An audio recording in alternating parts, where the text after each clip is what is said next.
Livy's History of Rome. Livy on Hannibal. Book 26. 1. When on the 15th of March the consuls Gnaeus Fulvius Centumalus and Publius Sulpicius Galba began their terms of office, they convened the Senate on the Capitol and sought members' opinions on matters of state, the management of the war, and the question of provinces and armies. Quintus Fulvius and Appius Claudius, the previous year's consuls, had their imperium extended, and were assigned the armies already under their command.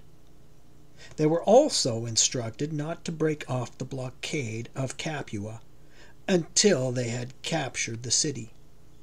This was the matter that most preoccupied the Romans at that time. It was not so much because of the resentment they felt towards Capua, though this was more justified in her case than with any city-state in the past, but rather because a city of such renown and such power had drawn a number of different peoples with her when she defected, and it seemed likely that recovering her would again bring these peoples to respect their former master. The previous year's praetors, Marcus Junius and Publius Sempronius, also had their imperium extended, Junius in Etruria and Sempronius in Gaul, and they retained the two legions they each had under their command. Marcus Marcellus' imperium was likewise extended to enable him to finish off as proconsul what remained of the war in Sicily, with the army then under his command. If he needed that army supplemented, Marcellus was to make up the shortfall from the legions in Sicily, under the command of the propraetor Publius Cornelius. He was not, however, to select any member in that group of men to whom the Senate had refused to grant discharge, or permission to return home before the war's end. Gaius Sulpicius, who had been allotted Sicily, was assigned the two legions that Publius Cornelius had commanded, and reinforcements from the army of Gnaeus Fulvius. Fulvius's army had incurred disgrace the year before when it was cut to pieces and routed in Apulia, and for soldiers in this category the Senate had fixed the same term of service as for the men who had been at Cannae. A future mark of censure for the two groups was a prohibition against their wintering in towns or building winter quarters closer than 10 miles from the city. In Sardinia, Lucius Cornelius was given the two legions that had been under Quintus Mucius' command, and the consuls were under orders to raise such reinforcements as were necessary. The coastlines of Sicily and Greece were assigned to Titus Otacilius,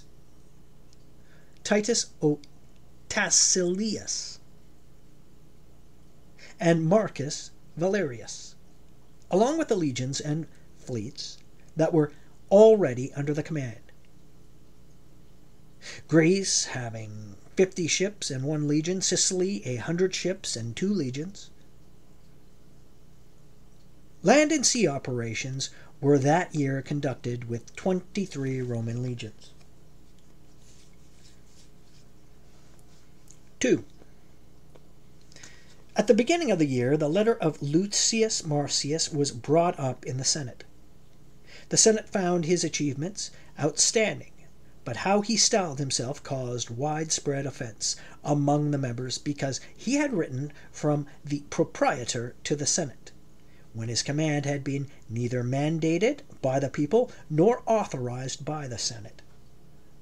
It was felt that a bad precedent was being set, generals being chosen by armies, and the solemn electoral process, with its obligatory auspices, being transferred to unruly soldiers in camps in the provinces, far from the law and magistrates. Some proposed that the matter be formally raised for debate in the House, but it was deemed better that such a discussion be postponed until a time after the departure of the knights who had delivered the letter from Marsyas. On the provision of grain and clothing for Marsyas's army, it was decided that he should be given the reply in writing, that the Senate would give its attention to both items. However, it was decided that the reply should not be addressed to Lucius Marsyas, propraetor, for fear of Marsyas thereby attaining, as though it were already decided, the very thing they had shelved for later consideration. When the knights had been sent on their way, this was the matter that the consuls raised for debate before anything else. There was unanimous agreement that they should discuss with the tribunes of the plebs their putting before the people, at the earliest opportunity, the question of whom the people wanted to be sent to Spain with imperium, to take over the army that Gnaeus Scipio had led as commander-in-chief. The matter was discussed with the tribunes, and public notice of the question was given. But now another dispute had seized public attention. Gaius Sempronius Blasius had arraigned Gnaeus Fulvius on a charge of losing his army in Apulia, and he was now harassing him on the subject in public meetings. Many commanders had, through foolhardiness and experience, taken their army into dangerous terrain, Blasius would say, but Gnaeus Fulvius stood alone in having corrupted his legions with all conceivable manner of vice before betraying them to the enemy. Thus it could be rightly maintained, he would say, that his men were done for before they set eyes on the foe, and that their defeat had come not at the hands of Hannibal, but those of their own general. No one proceeded to vote, said Blasius, had much idea of the person to whom he was actually confiding a command and confiding an army, as could be seen in the difference between Tiberius Sempronius and Gnaeus Fulvius. Tiberius Sempronius was given an army of slaves, but he soon ensured by his discipline and authority that none of those slaves gave any thought to lineage and bloodline when in battle, and that they served to defend their allies and strike terror into the enemies. Cumae, Beneventum, and other cities, these men had virtually snatched them from Hannibal's jaws and restored them to the people of Rome. Now Gnaeus Fulvius, he would say, had an army made up of Roman citizens, men from good families, who had been brought up as free men, and in these he had instilled the vices of slaves. As a result, all he ensured was that they would be hot-headed ruffians with the allies and spineless cowards with the enemy, unable to withstand even their war cry, and much less their charge. Indeed, that his men gave way in battle was not a surprise. Not when their commander was the very first to flee. He was more surprised, he said, that some had actually made a stand to the death, and that they had not all shared Gnaeus Fulvius's panic-stricken flight. Gaius Flaminius, Lucius Paulus, Lucius Postumius, Gnaeus, and Publius Scipio, these had preferred to fall in the line of combat sooner than desert their encircled armies. Gnaeus Fulvius had returned to Rome, virtually the only man left to tell of his army's annihilation. The army that served at Cannae had been shipped off to Sicily for having fled the battle, he said, and the men were not to be released from there until the enemy had left Italy. And now the same conditions had been recently decreed for Gnaeus Fulvius's army. But it was a shameful crime that Gnaeus Fulvius's flight from a battle that he had himself irresponsibly begun should go unpunished, and that he would pass his old age in the same dives and brothers that he had passed his younger days. It was a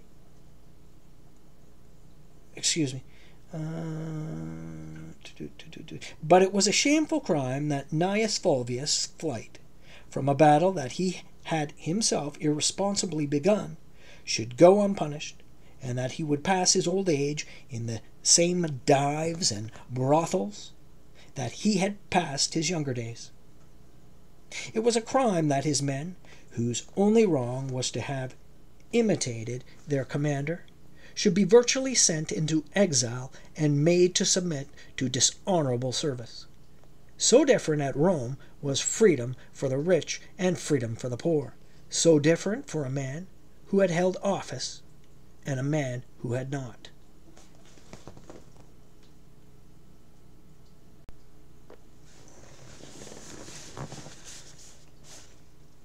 Fulvius proceeded to defend himself by shifting the blame to his men. They had been aggressively demanding action, he said, but they had nevertheless not been led out into the field on the day they wanted. For it was too late in the day, but on the one that followed, and the timing and the location of their deployment were both favorable. Even so, he said, they had still found themselves no match for the enemy's reputation or his violent attack. When his men were all in disordered flight, he too was swept away in the crowd, like Varro in the Battle of Cannae, and like many other commanders. But how could he have helped the Republic by holding his ground on his own, he asked. It was not as if his own death could be a remedy for national disasters. He had not been brought down through running short of provisions. He had not been led into unfavorable terrain through lack of caution, and he had not been ambushed as he proceeded along the path he had failed to reconnoitre. He had been defeated with an open attack on the field of battle. His own men's courage was no more under his control than his enemies'. It was the individual's own makeup that gave him bravery or cowardice. Fulvius was twice accused, with a fine sought both times. On the third occasion, witnesses were produced, and, in addition to the defendant being subjected to all manner of insults, many swore under oath that the panic-stricken flight had actually started with the praetor. The soldiers had been abandoned by him, they said, and had turned to flee because they believed their leader must have had a good reason for his fear. Such was the anger this testimony produced that the assembly noisily demanded that Fulvius be arraigned on a capital charge. And that gave rise to a new squabble, when the plaintiff, having twice asked for fines, said on the third occasion that he was now seeking capital punishment. The defendant appealed to the tribunes of the plebs. The tribunes said they would not obstruct their colleagues' efforts to press either for capital punishment or a fine against the defendant, as was his right by their ancestral traditions, whether he availed himself of the laws or customary practice. Sempronius then declared that he was seeking Gnaeus Fulvius's condemnation for treason, and he requested of the urban praetor Gaius Calpurnius a date for the assembly of people. The defendant then took another promising line. Perhaps his brother Quintus Fulvius could attend the trial. Quintus wielded influences at the time because of the fame of his exploits and because of the prospect, now close to realization, of his taking Capua. In a highly emotional letter in defense of his brother's life, Quintus Fulvius then made the request to attend, but the senators replied that it was not in the interest of the state for him to leave Capua. When the day of the assembly was at hand, Gnaeus Fulvius went in exile at Tarquinii, and the plebs confirmed that the exile was justified. 4. In the meantime, the full force of the war had been brought to bear on Capua. The blockade, however, was having a more severe effect than direct assaults. The slaves and the messes were finding the food deprivation intolerable, and because the guard posts were so closely spaced, sending messengers to Hannibal was impossible. A Numidian was found who undertook to get through with a letter and proved capable of fulfilling his commitment. He made his way at night through the midst of the Roman camp and fired the people of Capua with hopes of mounting a counterattack at all points while they had some strength left for it. In fact, in the numerous engagements that followed, the Capuans were actually successful in most cavalry battles, but their infantry suffered defeat. For the Romans, however, elation over the infantry victories was nothing like as great as the dejection they felt at suffering defeat in any area at the hands of a besieged and practically defeated foe. Eventually a new tactic was adopted, whereby they could use ingenuity to compensate for their inadequate strength. Throughout the legions, young men were picked who were possessed of exceptional speed thanks to their strength and lightness. They were each equipped with shields smaller than those used by the cavalry, and with 7 javelins, all 4 feet long, and tipped with iron, like the spears of the light infantry. The cavalrymen would each take one of these men on their horses and train them to ride behind them and to dismount briskly at a given signal. When daily training seemed to have enabled them to do this, with some confidence, they advanced into the plain between the camp and the city wall, to face the Capuan cavalry, who were drawn up for battle, coming within javelin range. The light infantry dismounted when they were given the signal. The result was a line of infantry suddenly emerging from the cavalry formation to attack the enemy horsemen, unleashing javelin after javelin as they charged, hurling these weapons in large numbers at horses and riders in every quarter. They inflicted heavy casualties. However, even greater panic was struck in the Capuans by the novel and unexpected maneuver, and the cavalry then bore down on their frightened enemy, chasing them in bloody flight all the way to the gates. After that, the Romans enjoyed cavalry superiority as well. This was the origin of the practice of keeping light infantry amongst the legions, and the man responsible for the idea of combining infantry with the cavalry was, they say, Quintus Navius, a centurion, and he was given special recognition for it by the general. 5. Such was the situation at Capua, and Hannibal was torn between 2 conflicting priorities: taking the citadel of Tarentum and holding on to Capua. But it was his concern for Capua that prevailed. He could see that everyone's attention was focused on the town, his allies, as well as his enemies, and how Capua's defection from Rome turned out would be seen as setting an example for the future. Accordingly, Hannibal left most of his baggage and all of his more heavily armed forces in Bruttium, and hastened into Campania at the head of some elite infantry and cavalry troops, equipped as well as they could be for a speedy march. Despite his swift pace, 33 elephants came along with him. Hannibal took up a position in a secluded valley behind Tifada, the mountain overlooking Capua.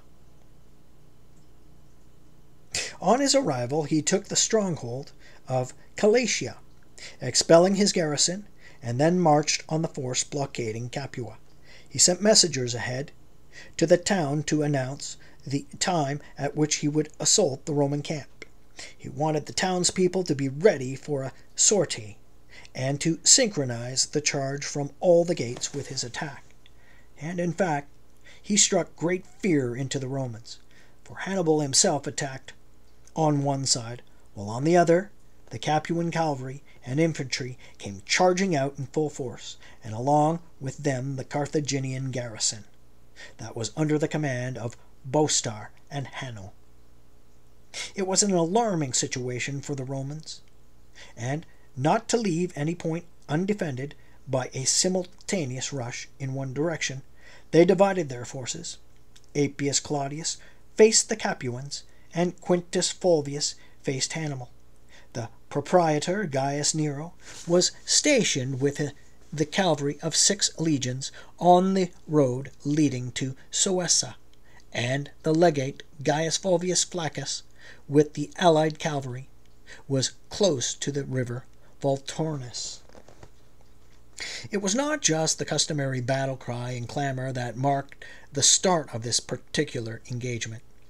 In addition to the noise of the combatants' horses and weapons, there was that coming from the crowd of Capuans on the walls, non-participants in the fighting. So loud were their cries, which were accompanied by the clattering of bronze instruments, like that usually raised in the dead of night during a lunar eclipse, that they distracted even the men engaged in the battle.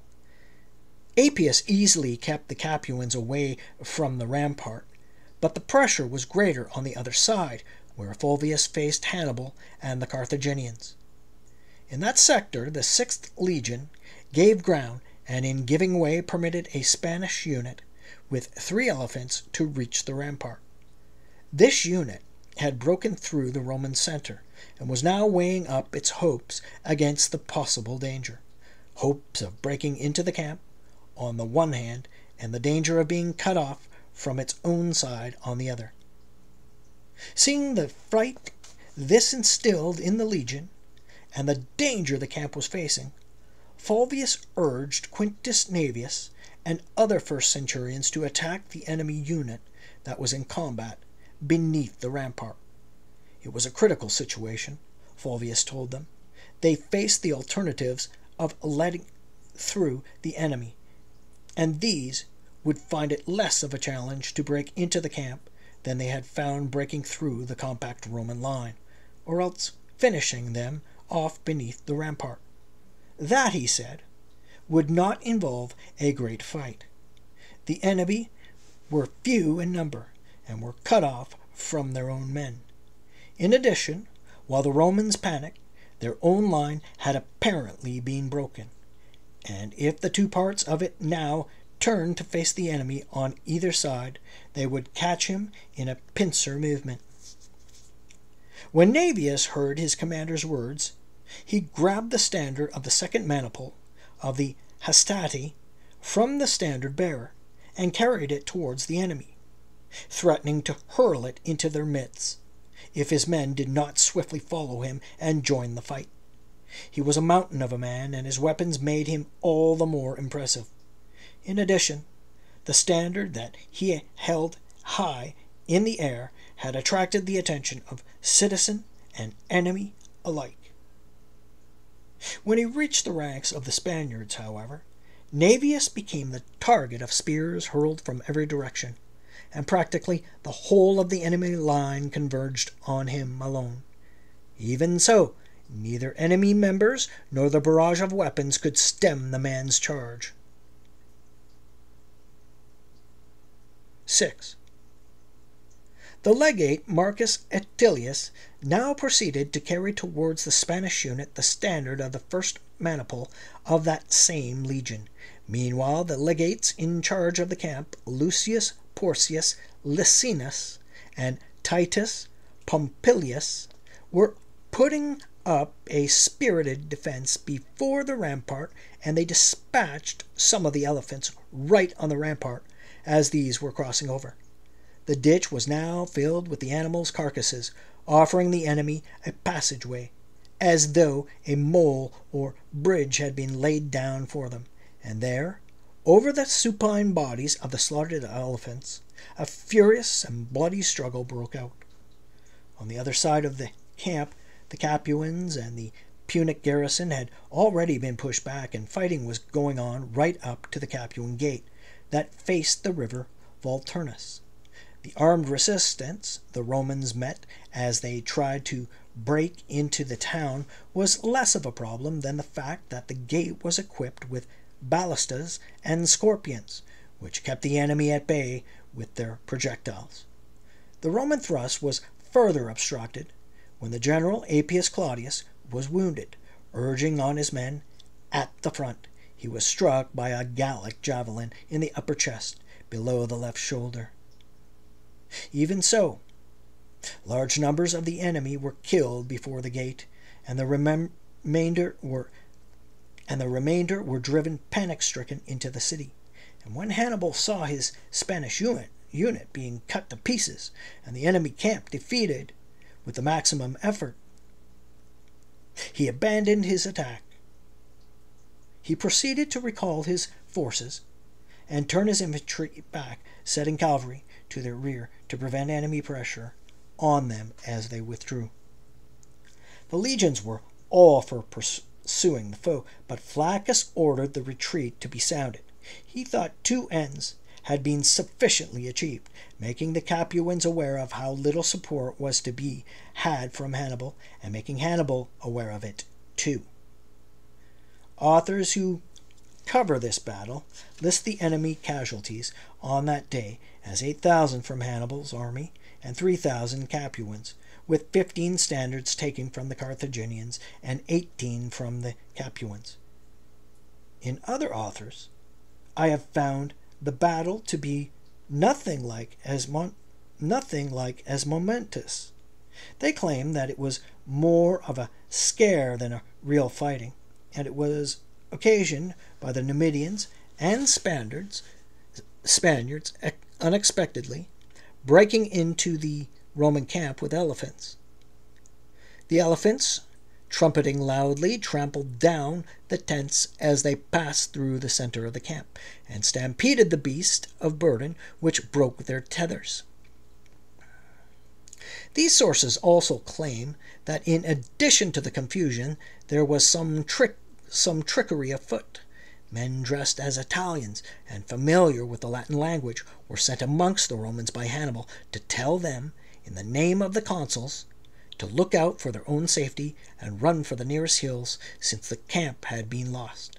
However, the trick was quickly discovered and foiled, with heavy enemy losses, and the elephants were driven from the camp by fire.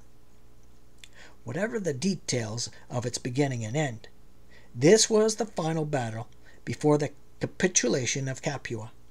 That year, the Madex Tuticus, the supreme magistrate amongst the Capuans, was Seppius Loesius, a man of low birth and slender means. The story goes that his mother was once performing expiatory sacrifice on his behalf. Loesius, then being a minor, in connection with an omen affecting the family. The priest, in delivering his response, stated that the highest power in Capua would come to the boy. At this, the mother, who saw no reason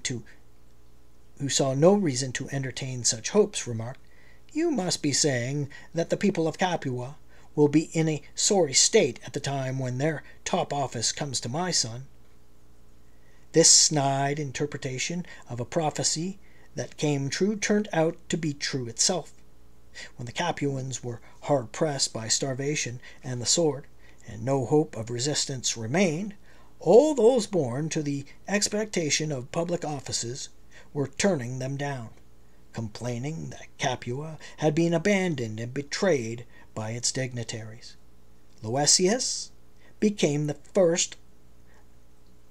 Loesius became the very last citizen of Capua to gain the city's highest office.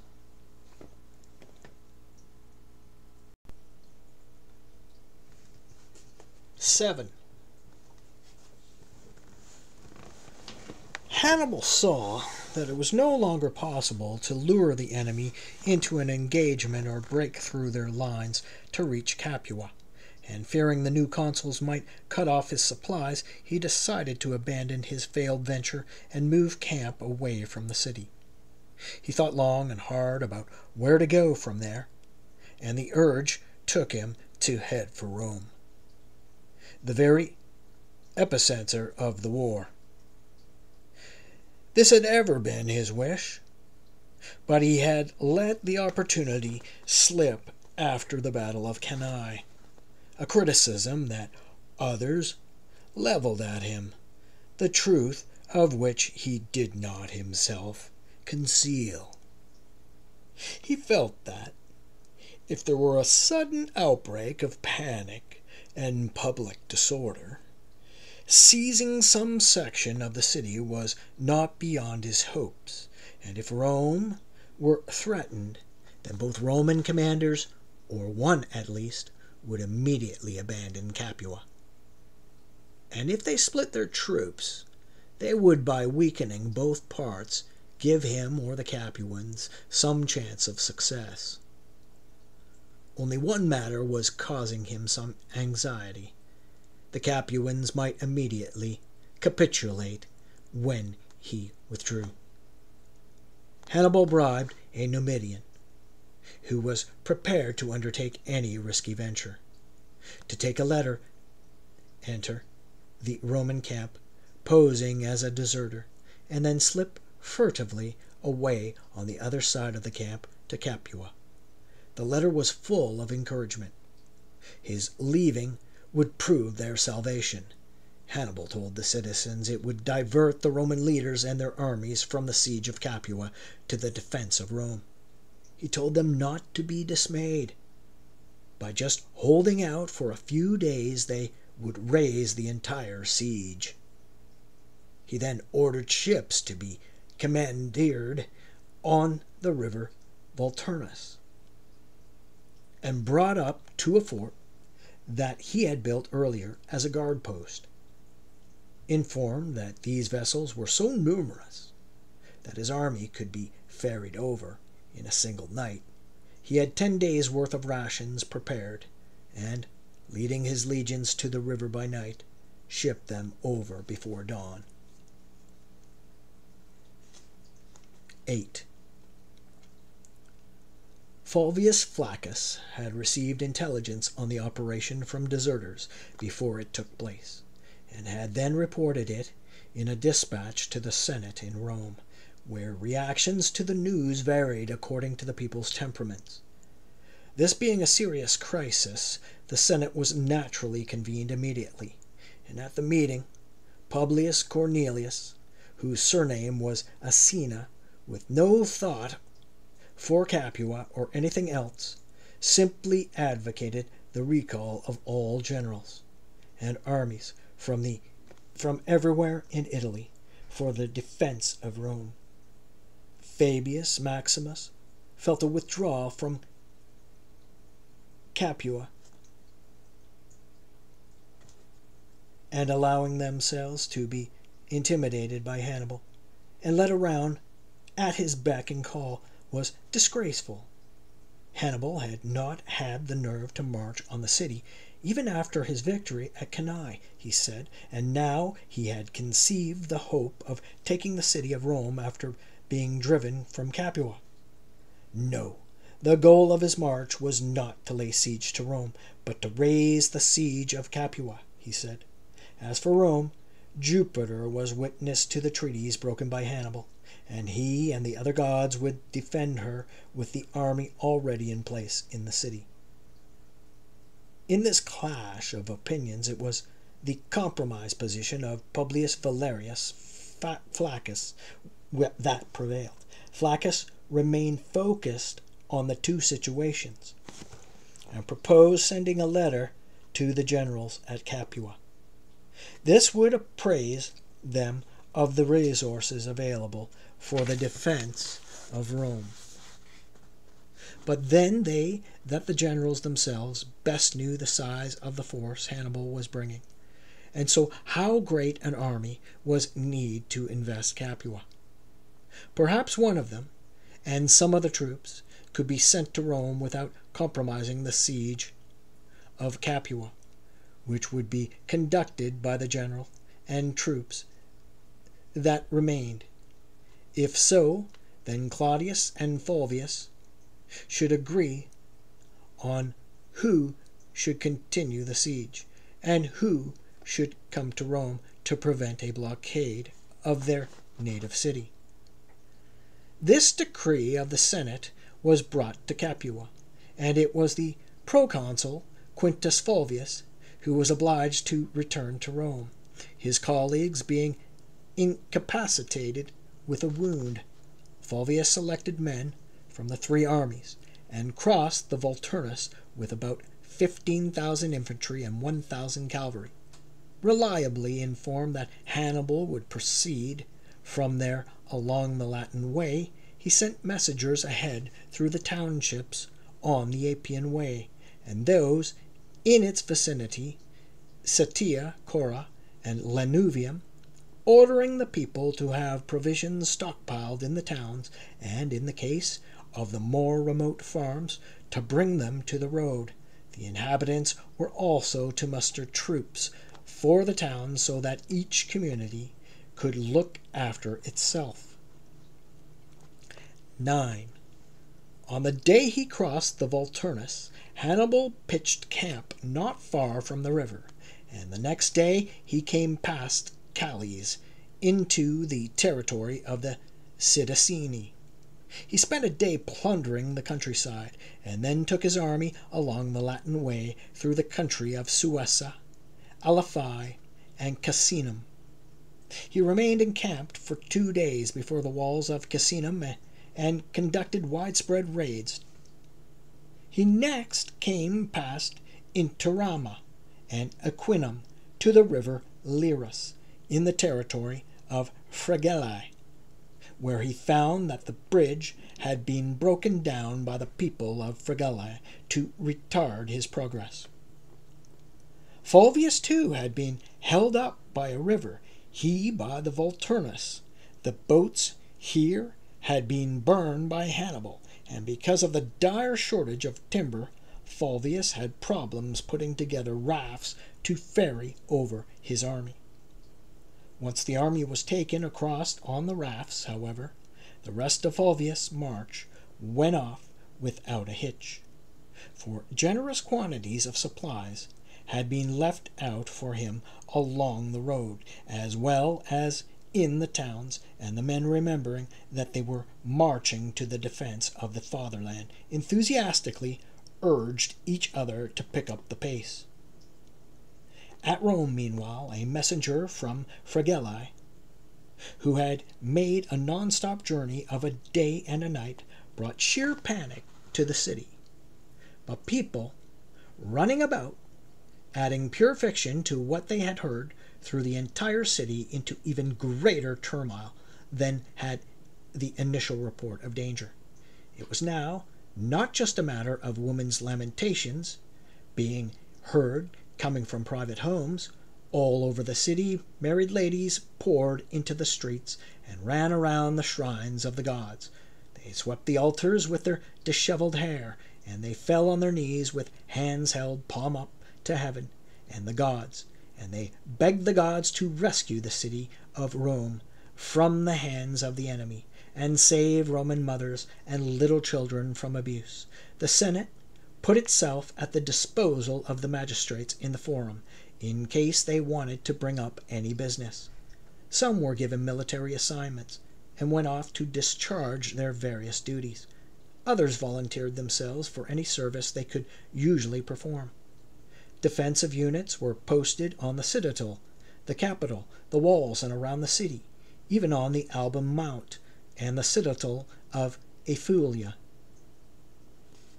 In the midst of all this upheaval, news was brought that the proconsul Quintus Fulvius had left Capua with an army. To ensure that his imperium would not be invalidated by his entry into the city, the Senate decreed that Quintus Fulvius' imperium be on a par with that of the consuls. The destruction of the bridges led Hannibal to lay waste the agricultural lands of Fregellae with even greater ferocity. After that, he passed through the territory of Frusino, Ferentinum, and Anagnia into that of the Labici. He then headed for Tusculum by way of Mount Algidus, but he was refused entry to the town, and so he veered to the right below Tusculum and went down to Gabae. From there he brought the army down into the area of Pupinia and encamped 8 miles from Rome. The closer the enemy came, the more the fatalities mounted amongst those fleeing the city, thanks to the Numidians riding in advance of the army, and the greater became the number of prisoners taken of all classes and all ages. 10. Amidst the chaos, Fulvius Flaccus marched into Rome with his army by way of the Porta Capena. He came swiftly through the city centre to the Esquiline, passing through the Carinae, and then, leaving the city once more, pitched his camp between the Porta Esquilina and the Porta Collina. Here the plebeian aediles brought him supplies. The consuls and senate also came to his camp, and the crisis facing the state was discussed. It was determined that the consuls should also pitch their camp in the environs of the Porta Collina and Porta Esquilina, and that Gaius Calpurnius, the city praetor, should take charge of the capital and the citadel. The Senate was to maintain a quorum, with meetings held in the forum in case consultation were needed in this time of crisis. Hannibal, meanwhile, moved his camp up to the river Anio, 3 miles from the city. He established a base there, and taking 2,000 cavalry, he went ahead as far as the temple of Hercules, near the Porta Collina. Here he rode up to the walls and proceeded to examine them, and the lie of the city from as close to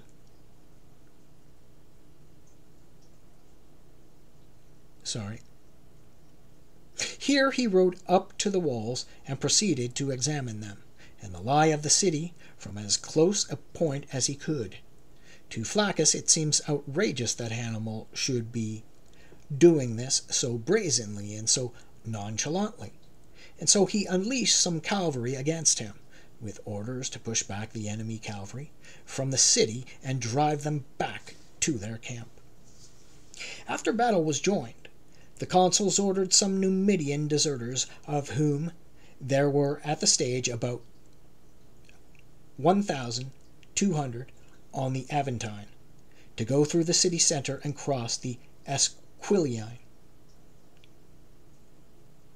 None, they thought, would be better suited for fighting on land consisting of hollows of buildings set in the midst of gardens, and of sepulchres and roads high banked at every point. But some people in the citadel and the capital spotted the men coming swiftly on horseback down the Clivus Publicius. But some people in the citadel and the capital spotted the men coming swiftly on horseback down the Clivus Publicius, and they yelled out that the Aventine had been captured. That of itself precipitated such a headlong stampede that, but for the presence of a Punic camp outside the city, the panic-stricken crowd would all have gone pouring out of town, Instead, they sought refuge in their homes and other buildings, and assuming their compatriots who were wandering the streets to be the enemy, they began to pelt them with stones and missiles. And there was no way of suppressing the uproar or making people see their mistake, because the roads were choked with crowds of peasants and farm animals, and sudden panic had driven into the city. The cavalry engagement proved successful, and the enemy were pushed back. It was now necessary to suppress the disturbances that had been breaking out at many points in town for no apparent reason, and it was decided that all former dictators, consuls, and censors should hold imperium until the enemy left their walls. In fact, during the rest of that day and the night following it, there were many such disturbances that broke out sporadically and were then suppressed. 11. The next day, Hannibal crossed the Anio and led out all his troops for battle, and Flaccus and the consuls did not decline the fight. The two armies were now deployed for an engagement in which the city of Rome would be the victor's prize. At that point, there was a heavy shower of rain, intermixed with hail, and this caused such havoc in both battle lines that the combatants retired to their camps barely able to hold their weapons, the enemy now the least of their fears. The next day, the lines were again drawn up in the same spot, and a storm of similar intensity separated them once more. And yet their return to camp was on both occasions followed by amazingly bright and tranquil weather. On the Carthaginian side, the phenomenon was given a religious significance, and it is said that Hannibal was heard to remark that on one occasion he had been denied the will, and on the other the opportunity to take Rome. Two other events also dashed his hopes, one of lesser and one of greater significance. The greater one was to be told that, although he was himself ensconced before the walls of Rome with an army, Roman soldiers had set off under their banners as reinforcements for the Spanish campaign.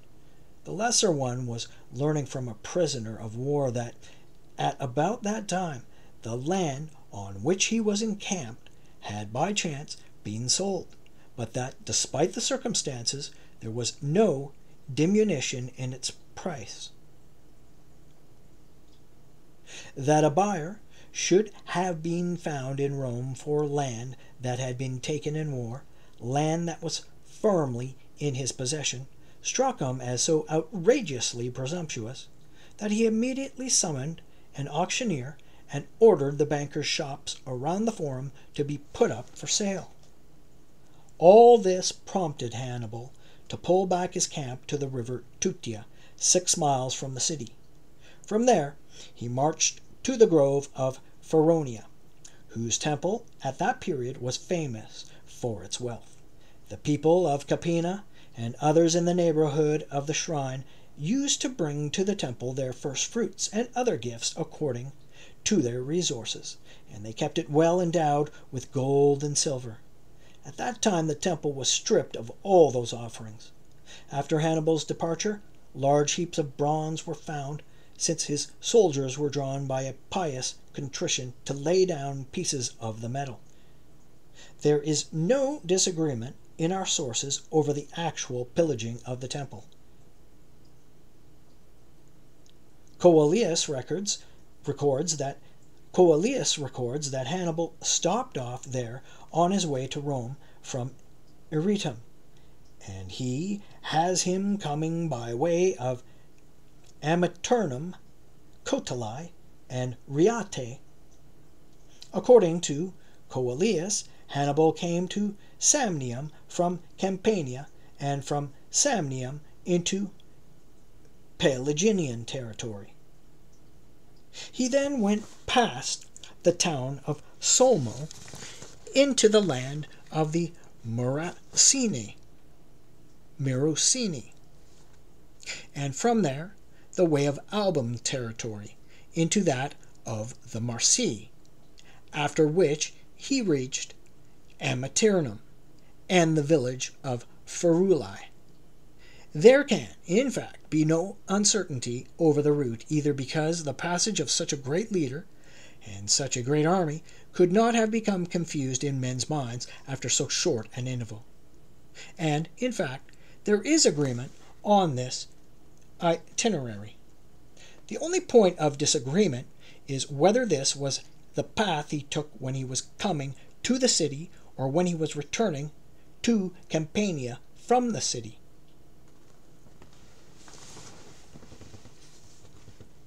12. Hannibal was not as determined to defend Capua as the Romans were to tighten their blockade. Instead, he moved speedily through Samnium, Apulia, and the land of the Lucanians into Bruttian territory, reaching the straits and the town of Rhegium. And this he did with such speed that he took its people by surprise and almost overwhelmed them by the suddenness of his appearance. The siege of Capua had lost none of its intensity in that period, but the people were aware of Flaccus's arrival, and there was some surprise that Hannibal had not come back at the same time. Then, through talks held with the enemy, they discovered that they had been left in the lurch, and that the Carthaginians had lost hope of holding Capua. In addition, an edict of the proconsuls had been posted in accordance with a decree of the Senate, and had been made known to the enemy that any Capuan citizen going over to the Romans before a certain date would suffer no harm. Despite this, there was no defection to the Romans, though it was fear that kept the Capuans on side rather than loyalty to Carthage, because the atrocities they had committed in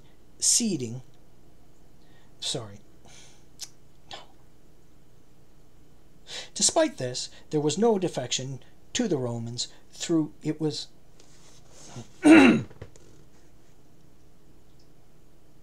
Despite this, there was no defection to the Romans, though it was fear that kept the Capuans on side rather than loyalty to Carthage, because the atrocities they had committed in seceding from Rome were, they thought, too great for pardon.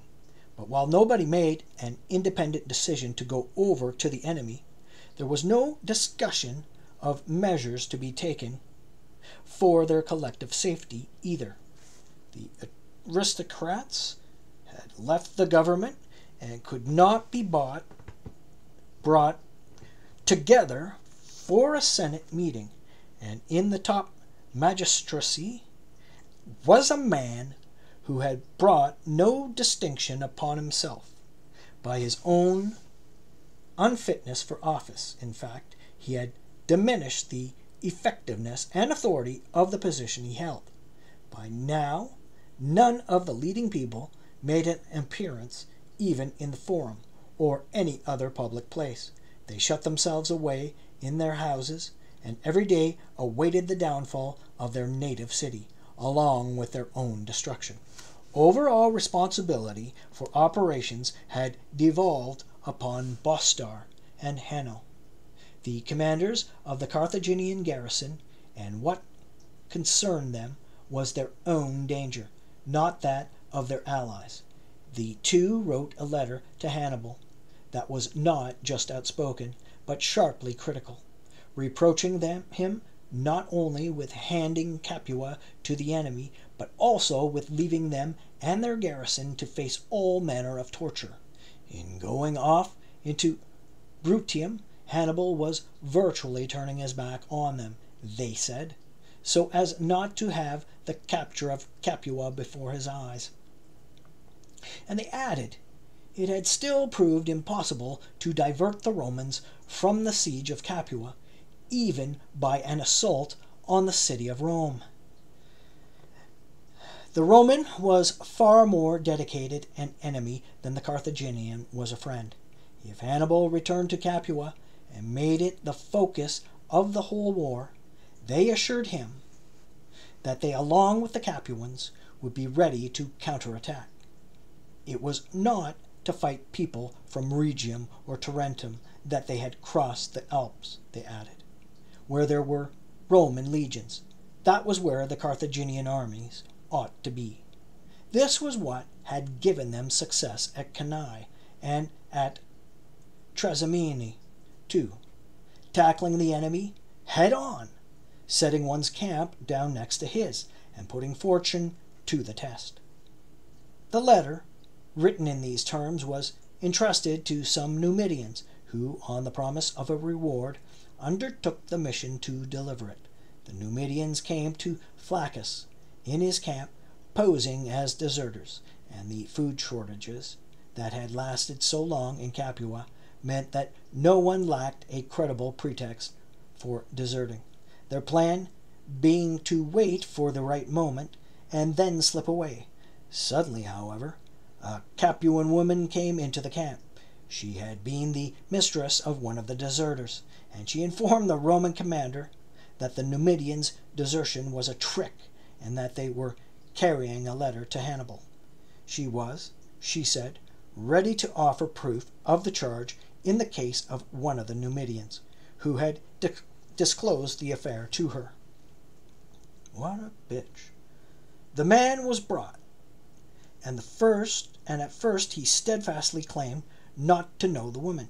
Then gradually his case fell apart before the facts, and when he saw instruments of torture being called for, and then being prepared for use, he admitted the truth, and the letter was produced. A further piece of information which had remained a secret also came to light. There were other Numidians at large in the Roman camp, posing as deserters. These men were arrested, more than 70 in all, and along with the new deserters, they were returned to Capua after being flogged and having their hands cut off. 13. The sight of such a savage punishment broke the Capuan spirit. People converged on the Senate House, forcing Loesius to convene the Senate. They also made open threats to the leading citizens, who had long been absenting themselves from public meetings. If these men failed to appear in the Senate, they said, they would make the rounds of their homes and drag them all out into the streets. Fear of this happening ensured the magistrate a Senate with a full quorum. At the meeting, they were all discussing the idea of sending a deputation to the Roman commanders, all but Virius, the man responsible for the Capuan abandonment of the Roman cause. When Virius was asked his opinion, he declared that those talking about a deputation and about peace and surrender did not remember either what they themselves would have done if they had had the Romans at their mercy, or the treatment they themselves were bound to face now. Well, he continued, do you think surrender is now going to be the same as on the occasion when we surrendered ourselves and all that we owned to the Romans in order to gain their help against the Samnites? Have you already forgotten just when it was that we rebelled from the Roman people, and in what circumstances? Have you forgotten how, when we defected, we could have released the garrison, but instead put it to death with torture and shameful abuse? Have you forgotten how often and how fiercely we conducted sorties against the blockading forces, attacked their camps, and called on Hannibal to come and crush them? And the most recent thing, have you forgotten that we sent him from here to attack Rome? On the other hand, think back now on their hostile acts against us, so that you can judge from them what to expect. There was an enemy from abroad in Italy. That enemy was Hannibal, and the whole country was engulfed in the flames of war. The Romans still forgot everything else, forgot even Hannibal, and sent 2 consuls and 2 consular armies to blockade Capua. This is the second year that they have us walled in and bottled up with their siege, as they grind us down with hunger. And they, too, like us, have faced the most severe of dangers, the most punishing of hardships. Often they have been massacred around their rampart and ditches, and finally they were almost driven from their camp. But I say nothing of such things. There is nothing new or unusual about hardships and dangers faced in the blockade of an enemy city. The following, however, is real evidence of their rage and of a hatred that is implacable and deadly. At the head of massive infantry and cavalry forces, Hannibal attacked their camp and took part of it. Not even by danger on the scale could they be dislodged from their blockade. He then proceeded across the Volturnus and put the land of Calais to the torch. Not even by such a catastrophe to their allies could they be deflected from their goal. Hannibal then gave orders for an offensive against the city of Rome itself. Even to that gathering storm they paid no heed. He crossed the river Anio, encamped 3 miles from the city, and finally came right up to its walls and gates, making it clear that he would take Rome from them unless they abandoned Capua. They did not abandon it. Even when wild beasts are in the grip of blind and furious rage, you can still make them turn aside to help their own by approaching their lairs and their young. Not the Romans. Rome under siege could not make them turn aside from Capua, nor could their wives and children, whose weeping and wailing could be heard almost from here, or their altars, their hearths, the shrines of their gods, or the desecration and violation of their ancestors' tombs. So great is their hunger to exact punishment, so deep their thirst for our blood, and with good reason. Perhaps, given the chance, we would have done the same. However, the gods have decided otherwise, and I must not even balk at the prospect of death. But the tortures and indignities the enemy is preparing, these I can escape, while I am free and my own master, by choosing a death that is honorable and even merciful. I shall not see Appius Claudius and Quintus Fulvius high and mighty in insolent victory. I shall not be dragged in chains through the city of Rome as an exhibit in their triumph, then to be sent down into prison or tied to a post to have my back lacerated by the whip and place my neck beneath a Roman axe. I shall not see my home city being destroyed and burned, or the rape of Capuan mothers, girls, and freeborn boys. Alba, from which they trace their descent, the Romans razed to its foundations, to leave no memory of their lineage and origins. So I shall certainly not believe they will spare Capua, which they hate more than Carthage.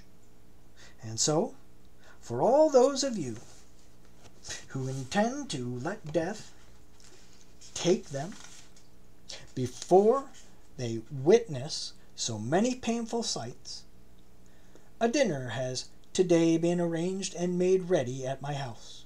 When you have had your fill of wine and food, the cup that will have been given first to me will also pass around the company.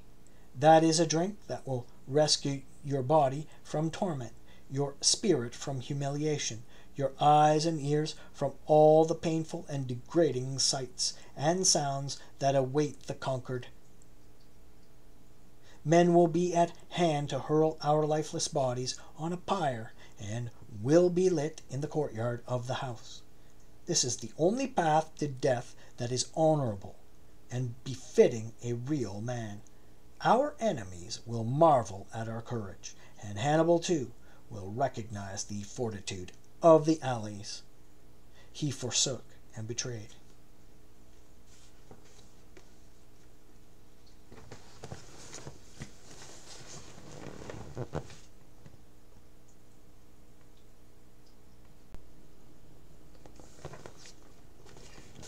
14. Of various, listeners more agreed with what he said than had the courage to carry out the plan of which they approved. Most of the Senate had little doubt that the clemency of the Roman people, which had been witnessed in so many past wars, would also serve them well, and they decided to send, and then they sent a delegation to surrender Capua to the Romans. Some 27 senators went home with Vibius Varius. They had dinner with him, and after doing their best to deaden their minds with wine to the prospect of the horror before them, they all took the poison. The banquet then broke up, and they clasped each other's right hands and embraced for the last time, shedding tears for their own lot and that of their country. Some then stayed, so they could be burned on the same pyre. Others went home. The fact that their veins were replete with food and wine diminished the efficacy. The fact that their veins were replete with food and wine diminished the efficacy. One more time. The fact that their veins were replete with food and wine diminished the efficacy of the poison to bring on a swift death. The result was that most of them were in their death throes throughout the night and part of the next day, but they all breathed their last before the gates were opened to the enemy. The following day, on the order of the proconsuls, the Porta Iophis, which faced the Roman camp, was thrown open, and a single legion and 2 cavalry squadrons were sent in, under the command of the legate Gaius Fulvius. Fulvius' very first move was to have all the arms in Capua, projectile, and other brought to him. He then stationed sentries at all the gates to prevent anyone from leaving or being let out. He arrested the Punic garrison, and he ordered the Capuan Senate to proceed to the Roman commanders in their camp. On reaching the camp, the senators were all immediately clapped in irons, and ordered to bring all the gold and silver they owned out to the quaestors. That amounted to 2,070 pounds of gold and 31,200 pounds of silver. Of the senators, whose views were chiefly responsible for the defection from Rome, 25 were sent to Calais for imprisonment, and 28 to Teanum.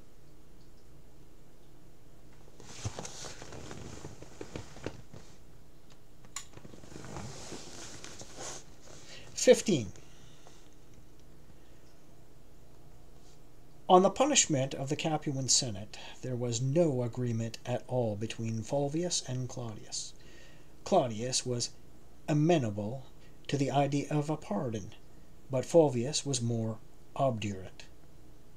Appius therefore began to suggest referring the whole matter back to the Senate for adjudication, adding that he thought it was correct for the senators to be given the opportunity to question the prisoners on whether they had communicated their plans to any of the Latin allies, and whether they had received any assistance from them during the hostilities. Fulvius, however, argued that they must at all cost avoid a situation in which the loyalty of faithful allies should be put at risk through vague insinuations, and in which such allies would be at the mercy of informers who did not care at all about what they said or did. Accordingly, he said, he would overrule and quash questioning of that kind. When they parted after this conversation, Appius was convinced that his colleague, for all his defiant words, would still await written orders from Rome on a matter of such importance. Fulvius, however, fearing that these orders would interfere with what he proposed to do, dismissed his consul and instructed the military tribunes and allied officers to pick out 2,000 cavalry and order them to be ready when the bugle sounded the third watch. With this cavalry support, Fulvius left for Teanum. With this cavalry support, Fulvius left for Teanum at night, and at dawn he passed through the gate of the town and headed straight for the Forum. People gathered around when the cavalry first entered, and Fulvius then ordered the chief magistrate to be summoned and commanded him to bring out the Capuan citizens that he had in custody. They were all brought out, flogged, and beheaded. Then Fulvius rode at a gallop to Calais. There he took his seat on the podium, and the Capuans were brought out. They were actually being tied to the stake when a horseman arrived post-haste from Rome and delivered to Fulvius a dispatch from the praetor Gaius Calpurnius, along with a decree of the Senate. A murmur then spread from the podium throughout the gathering that the entire case of the Capuan prisoners was being deferred for senatorial adjudication. This was also what Fulvius felt was the case, and so he took the letter, placed it unopened in the breastfold of his robe, and instructed the herald to give the order for the lictor to carry out the lawful sentence. So it was the execution of the prisoners at Calais was also carried out. Only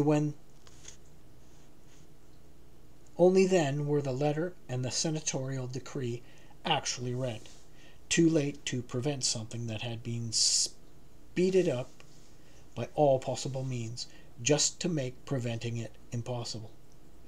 Fulvius was now rising to his feet when Torreia Vibelius, a Capuan citizen, strode through the midst of the crowd and called on him by name. Wondering what the man wanted of him, Flaccus sat down again. "Have me executed too," said Vibelius. "You could then boast of having executed a man much braver than you are yourself."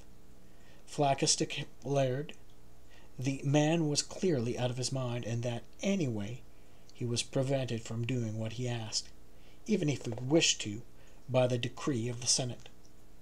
"My native city has been captured," replied Vibelius, "and my relatives and friends are gone. With my own hand I killed my wife and children to prevent their being subjected to any outrage. But I do have the same opportunity to die as did these fellow citizens of mine. So let my release from this life that I hate come from my courage."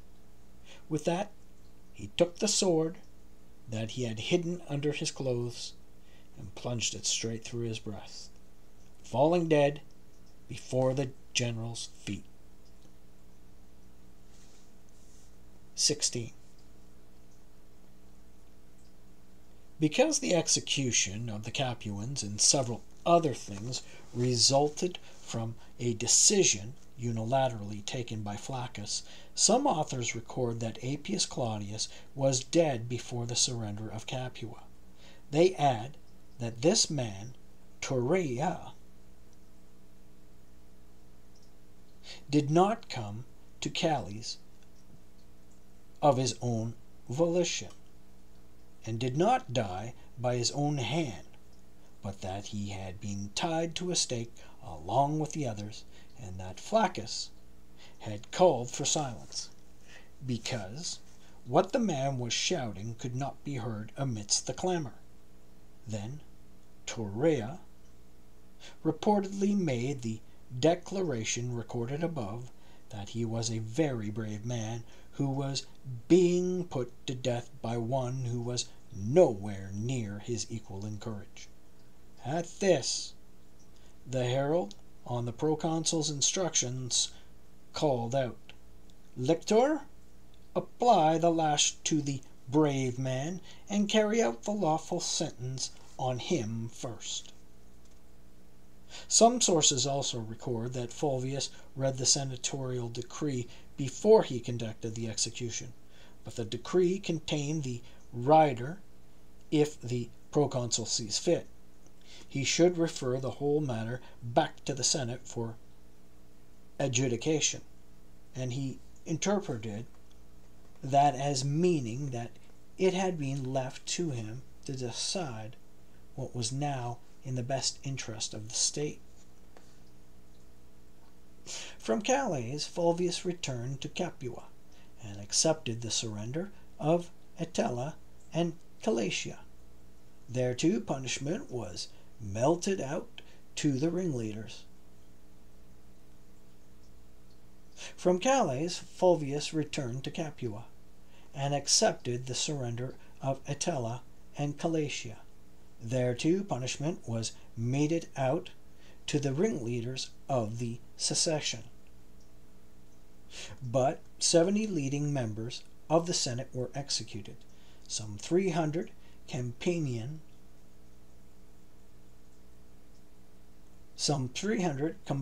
nobles.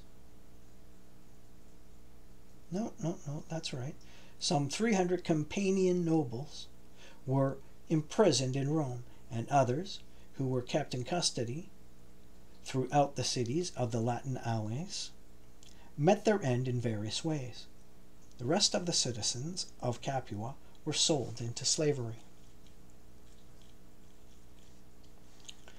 The question of the city and its lands remained to be discussed, and some people were advocating the destruction of a particularly strong city that was close by and hostile to Rome.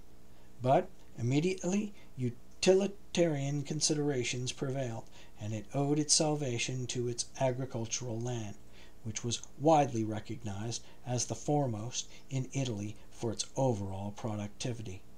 The city would be a home to the people farming that land. To keep the city inhabited, its population of resident foreigners, freemen, traders, and craftsmen was kept on, and all the farmlands and buildings became the public property of the Roman people. But it was decided that Capua should only be inhabited and populated like a city, but that there should be no political structure, no senate, no plebeian council, no magistrates. The idea was that without a public deliberative body and without real authority, the population would be incapable of any uniform policy, having no shared interest in anything. The Romans would send a prefect each year to conduct judicial proceedings. Thus the matter of Capua was settled by implementing a program that was laudable in every respect.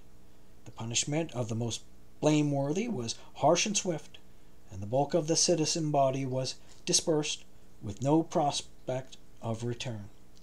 But there was no fire and destruction wreaking havoc on inoffensive buildings and walls, and in addition to gaining economic advantage, the Romans also managed to provide their allies with a demonstration of their clemency, for they were leaving untouched a city of great fame and great wealth, whose destruction would have caused tears to flow throughout Campania, and throughout all of the peoples living around Campania.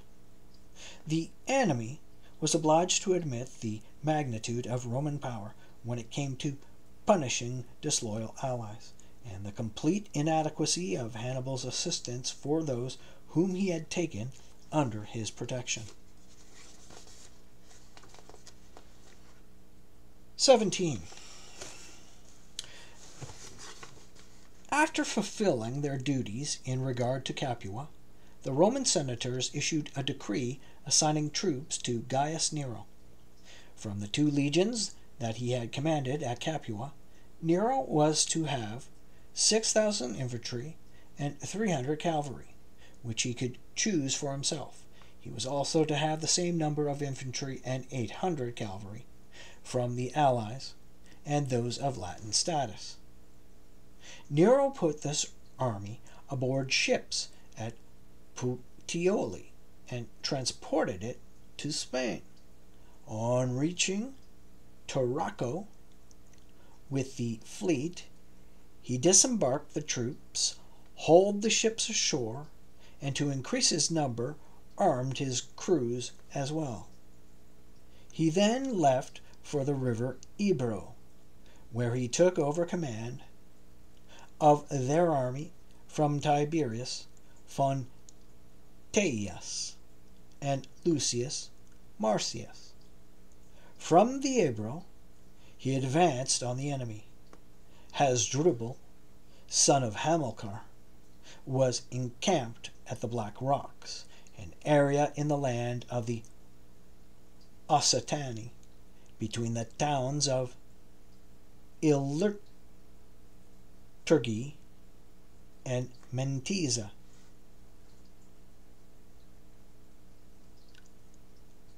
Illyrturgi and Mentisa. This lay in a pass, and Nero seized the entrance to it. Fearful of being penned in, Hasdrubal sent a herald to Nero with a promise that, if he were allowed out, he would remove his entire army from Spain. The Roman gladly accepted his offer.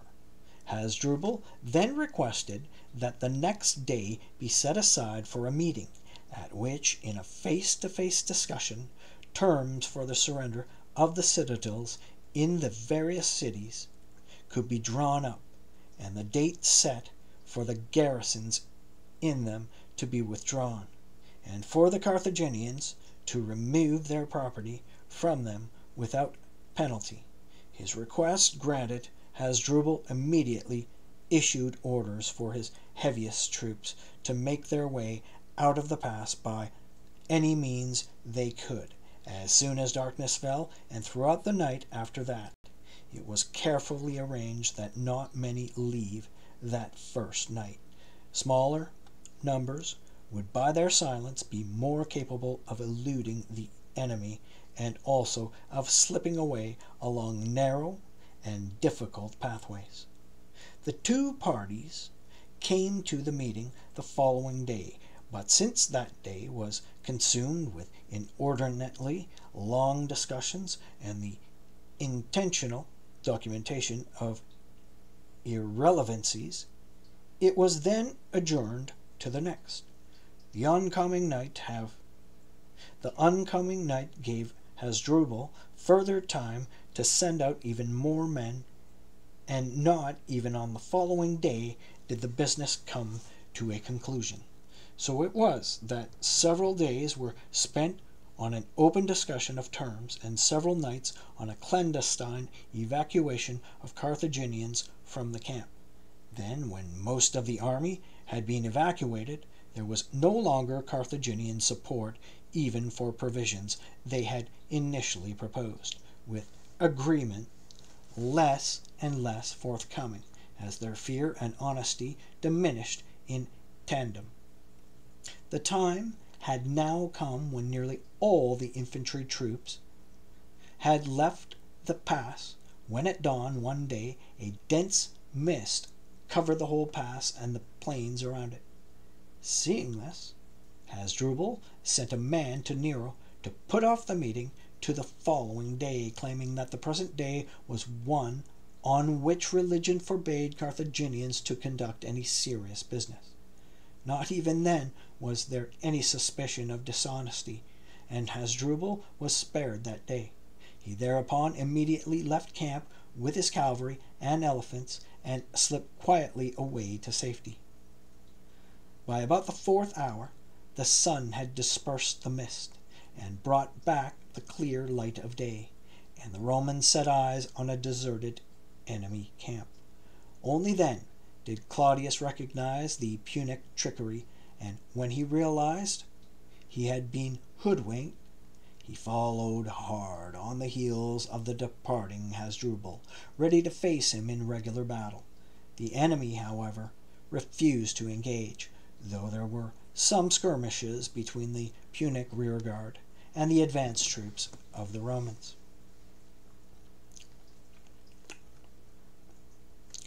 18. In the meantime, the peoples of Spain, who had defected after the defeat, were not returning to the Roman alliance, although there were no new defections either. At Rome, too, after the recovery of Capua, the Senate and people felt as much concerned about Spain as they did about Italy, and it was decided that the army there should be augmented and the commander sent out to it. But there was less agreement about whom to send, and there was on the point that when two top commanders had perished within a 30-day period, extra special care was required in choosing the man to succeed them. Various candidates were suggested, but the expedient eventually settled on was that the people should hold an Various candidates were suggested, but the expedient eventually settled on was that the people should hold an election to create a proconsul for Spain. The consuls then announced a date for that election. At first, people had expected those who believed themselves qualified for such an important command to put their names forward, but such hopes proved groundless, and feelings of melancholy over the defeat and grief for the lost commanders reappeared. The state was in mourning, almost at a loss how to proceed, but on election day the people went down into the campus. They turned towards the magistrates and scrutinized the faces of the leading citizens, who themselves simply looked at each other. And people started to murmur that things were so bad, and confidence in the state so low, that no one dared accept authority for Spain. Then suddenly Publius Cornelius, son of the Publius Cornelius who had fallen in Spain and then about 24 years of age, declared his candidacy.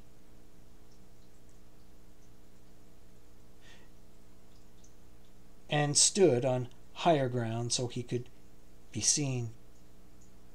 Everyone's gaze turned on him, and their shouts and cheers immediately predicted a happy and successful command for him. They were then instructed to cast their ballots, and it was not just the centuries that voted unanimously for command in Spain being vested in Publius Scipio. Individuals were unanimous as well. But after the event, when their excitement and fervor had died down, silence suddenly fell as people silently reflected on what they had done. Had their positive feelings for the man counted for more with them than reason? It was his age that caused the greatest concern. But some also had morbid fears over the family's fortunes and the man's name. He would be proceeding from two ill-fated households, and into those provinces where his campaigns would necessarily be conducted amidst the tombs of his father and his uncle. 19. When Scipio detected people's concern and anxiety after such an impulsive act, he called an assembly and discussed his age, the command entrusted to him, and the war that had to be fought. This he did with such a magnanimous and noble spirit that he revived and renewed the enthusiasm that had died down, and filled men with higher expectations than trust in a man's promise or a rational assessment based on confidence in his success would usually inspire. In fact, Scipio won admiration not simply for his unquestionable merits. From his early years, he also had a talent for showcasing them. In public speaking, he would represent most of his actions as prompted by dreams at night or divine inspiration. Perhaps he genuinely had a superstitious bent, or perhaps he sought unhesitating acceptance of his orders and plans by vesting them with some oracular. Perhaps he genuinely had a superstitious bent, or perhaps he sought unhesitatingly. No. Again. Perhaps he genuinely had a superstitious bent, or perhaps he sought unhesitating acceptance of his orders and plans by vesting them with some oracular authority. He had, moreover, been preparing people for this since the beginning, since his adoption of the toga virilis. For since that time he had spent no day on any public or private business without first going to the Capitol, where, entering the temple, he would take a seat and pass some time, usually on his own and in seclusion. This was a practice he kept up throughout his life, and in some it generated the belief in the story, perhaps deliberately put about, perhaps spontaneous, that Scipio was a man of divine origin. It also brought back into currency the rumor that earlier circulated about Alexander the Great, a rumor as fatuous as it was presumptuous. It was said that his conception was the result of a sexual union with a snake, that this miraculous creature was often seen in his mother's bedroom, and that it slithered away and vanished from sight when people came in.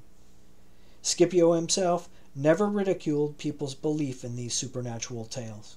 In fact, he actually strengthened it by developing a sort of knack for neither rejecting nor openly affirming anything of this kind.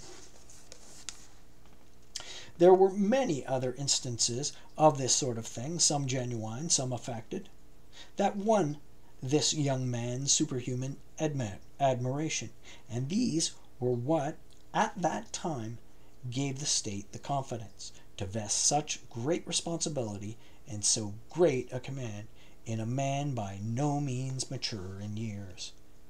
The forces from the old army in Spain and those that had crossed from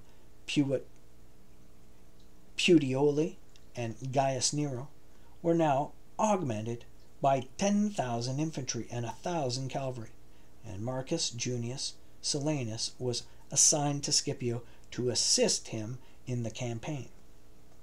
And so, with a fleet of 30 ships, all of them quinqueremes, Scipio set off from the mouth of the Tiber, skirted the coast of the Etruscan Sea, the Alps, and the Gulf of Gaul, and then rounded the promontory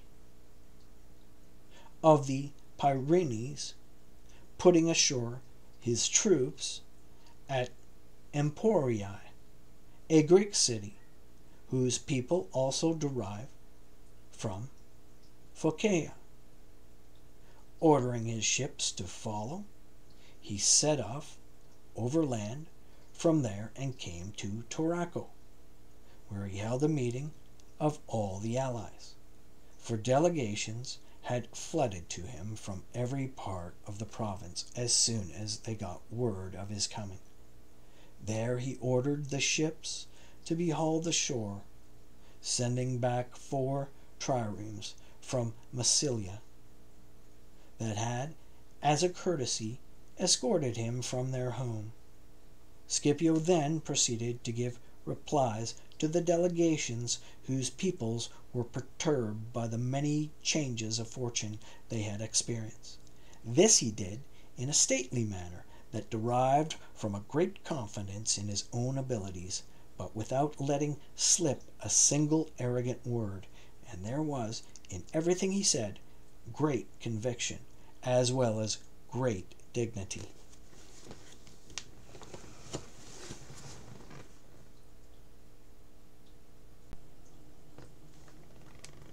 20.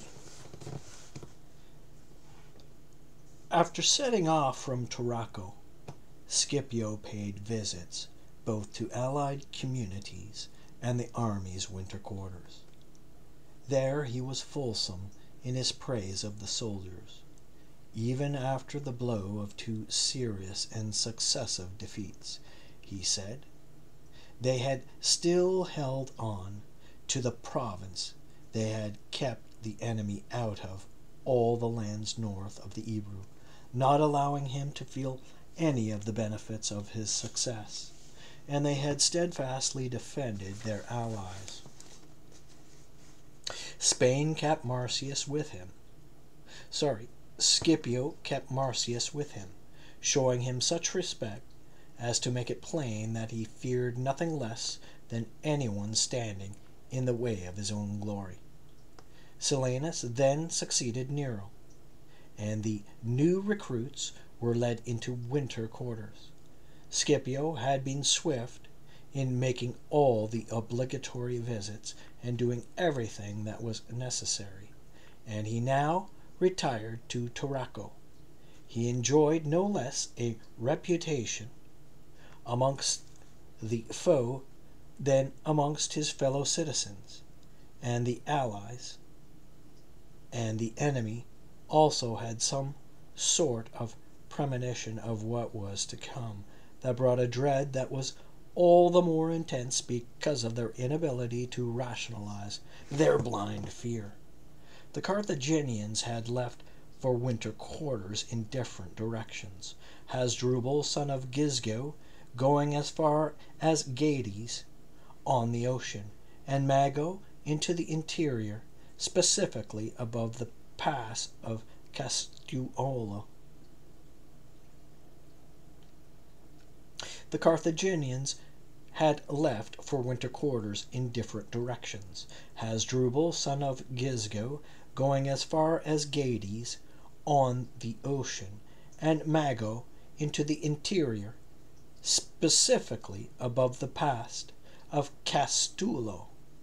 Hasdrubal, son of Hamilcar, remained closest to the Ebro, wintering in the neighborhood of Saguntum.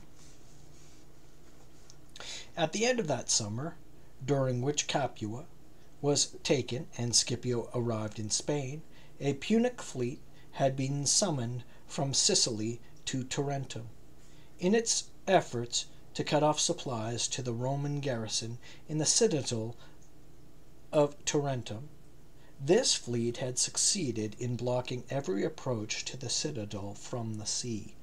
The longer it stayed in place, however, the more acute it was, making the problem of grain provisioning, not for their enemy, but for the Carthaginian allies. Grain could be shipped in for the townspeople along the shores that were secure, and through ports that were open under Carthaginian naval protection. But this was not as much as the fleet itself consumed, with its motley mixture of sailors of every kind.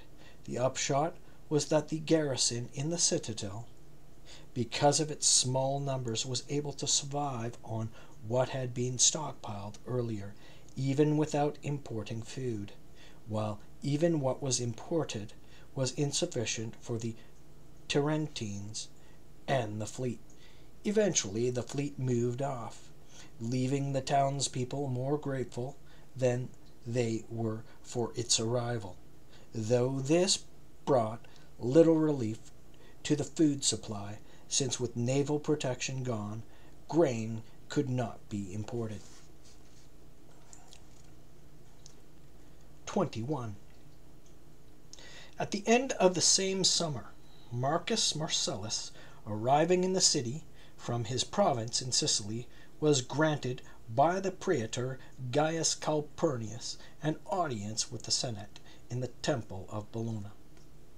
After giving an account of his achievements, Marcellus lodged a mild complaint, more on behalf of his men than himself, that he had not been allowed to bring his army home from the province on the completion of his mission. He then asked permission to enter the city in triumph, and his request was denied. There had been a long discussion in the house about which of two courses made more sense. Should they refuse a man a triumph now that he was present when, during his absence, a period of public thanksgiving had been authorized in his name and honor formally paid to the gods for successes achieved under his command? On the other hand, should a man celebrate a triumph as though the war were terminated, when the senators had instructed him to pass his army on to his successor, a decree that would not have been passed were there not hostilities continuing in the province? And celebrate it, too, when the army was not there to bear witness to whether or not the triumph was merited? A compromise was reached. Marcellus should enter the city with an ovation. With senatorial authorization, the tribunes of the plebs then brought before the people the proposal that Marcus Marcellus should retain the imperium on the day he entered the city with an ovation. The day before his entrance into the city, Marcellus celebrated a triumph on the Alban Mount, and after that, in his ovation, he had large quantities of plunder brought into the city before him, along with a model of Syracuse after its capture, catapults, ballistae, and a whole panoply of war engines were carried in the procession, and with them there were also the objects d'art amassed over a long period of peace, thanks to the wealth of the Syracusan kings. There were heaps of silver and bronze artifacts, furniture, precious clothing, and many famous statues, Syracuse having been one of the Greek cities most richly endowed in such things. To mark the victory over Carthage, too, 8 elephants were led along, and not the least impressive sight was that of the Syracusan Sosus and the Spaniard Moriacus, walking ahead of Marcellus, wearing crowns of gold. One of these men had acted as guide during the night when entry was gained into Syracuse. The other had sold out the Nasus and its garrison. Both were granted Roman citizenship and 500 jugera of land. Sosus grant was of land in Syracusan territory, and that had belonged either to the king or to men who had been enemies of Rome, and a house in Syracuse. The choice was his, that had belonged to one of those punished under the rules of war. Mauricus and the Spaniards who had succeeded along with him were to be awarded a town in Sicily, along with its farmland, to be taken from one of those communities that had defected from the Roman people, and Marcus Cornelius was given the duty of assigning to the men the town and land where he thought suitable. Beligenes, the man responsible for Mauricus' switch of allegiance, was also decreed 400 jugera in the same area of Sicily. After Marcellus left Sicily, a Carthaginian fleet put ashore 8,000 infantry and 3,000 Numidian cavalry on the island. The cities of Morgentia and Ergetium defected to them, to be followed by Hybla, Makela, and some lesser-known towns. Furthermore, the Numidians, led by Mutinnes, roamed the length of Sicily, putting to the torch farmland belonging to the allies of the Roman people.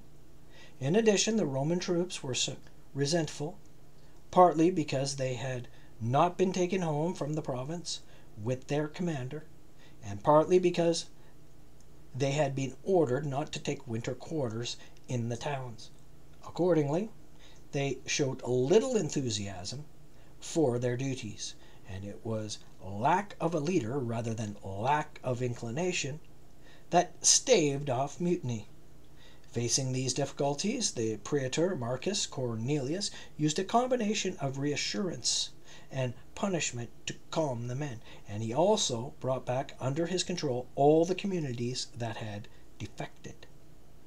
It was one of these communities, Mergentia, that Cornelius awarded to the Spaniards who were owned a city and its lands, as specified by the senatorial decree. 22. Both consuls had Apulia as their area of responsibility, but by now there was less to be feared from the Carthaginians and Hannibal, and so they were instructed to proceed to a sortition for Apulia and Macedonia as their provinces. Macedonia fell to Sulpicius, who now became Lavinus' successor. Fulvius was called to Rome for the elections, and when he was holding the meeting for the election of consuls, the junior members of the Vorturia century, who had the first ballot, voted for Titus Manlius Torquatus and Titus Otacilius. The crowd then converged on Manlius, who was present at the meeting, to congratulate him, and there was no doubt that he had the unanimous support of the people. Manlius, however, with a multitude swarming all around him, proceeded to the consul's dais, where he appealed to the council to hear the few words he had to say and to have the century that had voted called back. Everyone was now on tenterhooks, wondering what Manlius was going to ask for. He then requested exemption from office because of an eye ailment. It would be a brazen pilot and a brazen general, too, that would ask for the lives and fortunes of others to be put in his hands, when his every action depended upon the eyes of others. He explained, accordingly, if Fulvius thought fit, he should order the junior members of the Vittoria century to retake the vote, and bear in mind, when they were electing consuls, the war that was going on in Italy and the crisis facing the Republic. Their ears, he said, had barely recovered from the uproar and commotion the enemy had produced when a few months earlier he had all but shaken the walls of Rome. After this, a majority of the members of the century loudly protested that their minds were unchanged and that they would appoint the same consuls as before, at which point Torquatus retorted, "As consul, I shall be no more able to bear your conduct than you will be able to bear my authority. Go back to the urn and reflect that there is a war with Carthage in Italy, and that the enemy commander is Hannibal." The sentry was now swayed by the man's commanding presence and the murmurs of respect all around him. They asked the consul to call in the senior members of the Veturia sentry, for they said they wished to hold a discussion with their elders and accept their authority in appointing the consuls. The senior members of the Veturia were then called, and time was granted for an in-camera discussion with them in the voting enclosure. The senior members declared that 3 men should be given consideration. 2, Quintus Fabius and Marcus Marcellus, had already been showered with honors, they said, but if they really wanted a new man elected consul to face the Carthaginians, there was Marcus Valerius Lavinus, who had brilliant land and sea operations against King Philip to his credit. There followed discussion of the 3 men, after which the senior members were discharged, and the younger men proceeded to the vote. They declared elected both of them in absentia, Marcus Claudius, now in the limelight after his conquest in Sicily, and Marcus Valerius, and all the other sentries followed the lead of the one that voted first. So much for those who ridicule admirers of the past. If there does exist a philosopher's state somewhere, a product of our scholars' imagination rather than their knowledge, I certainly would not believe its leaders could be more serious-minded or restrained in their political ambition, or the commons more principled, than in this case. That a century of younger men should have wanted to consult their elders about whom they should invest with power by their vote seems very implausible these days, when the influence that even parents have over their children is slight and ineffectual. 23. Elections for the praetorship were held next, and the successful candidates were Publius Manlius Volso, Lucius Manlius Acidinus, Gaius Litorius, and Lucius Cincius Alimentus. As it happened, news arrived after the elections of the death in Sicily of Titus Audacilius, the man whom in his absence the people would apparently have made Titus Manlius colleague, and there being no interruption in the electoral proceedings. The games of Apollo had been staged the previous year, and when the praetor Calpurnius moved that they be again staged this year, the Senate decreed that a vow be taken making them a permanent institution.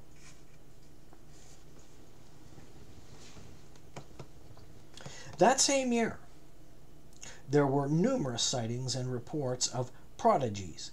The statue of Victory on the roof of the Temple of Concord was struck by lightning.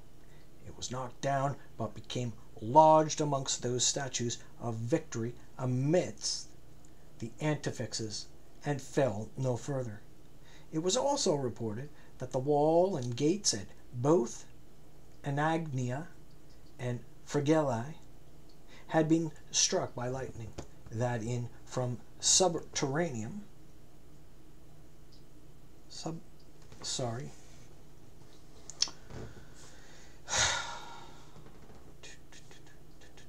It was also reported that the wall and gates at both Anagnia and Fregellae had been struck by lightning, that in Forum Subertentum streams of blood flowed for an entire day, that at Eritum stones fell as rain, and that at Riate a mule had given birth. Full-grown animals were sacrificed to expiate these prodigies, with a one-day session of prayer appointed for the people as well as the 9-day rite. A number of state-appointed priests died that year and were replaced by new ones. Marcus Aemilius Lepidus replaced Manius Aemilius Numida as decemvir for sacrifices. Gaius Livius replaced Marcus Pomponius Matho and pontiff, and Marcus Servilius replaced the augur Spurius Carvilius Maximus. Because the pontiff Titus Autosilius Crassus died after the end of his year, there was no nomination made for a replacement. The flamen of Jupiter, Gaius Claudius, left office over a procedural oversight in placing the entrails. 24.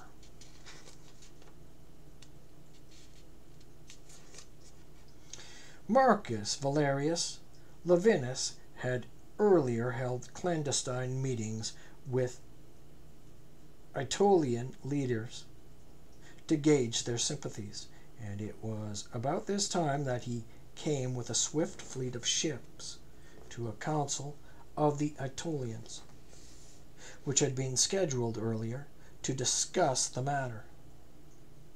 Lavinus pointed to the capture of Syracuse and Capua as evidence of Roman success in Sicily and Italy, and added that he followed the traditional practice of the Romans inherited from his ancestors of dealing with allies.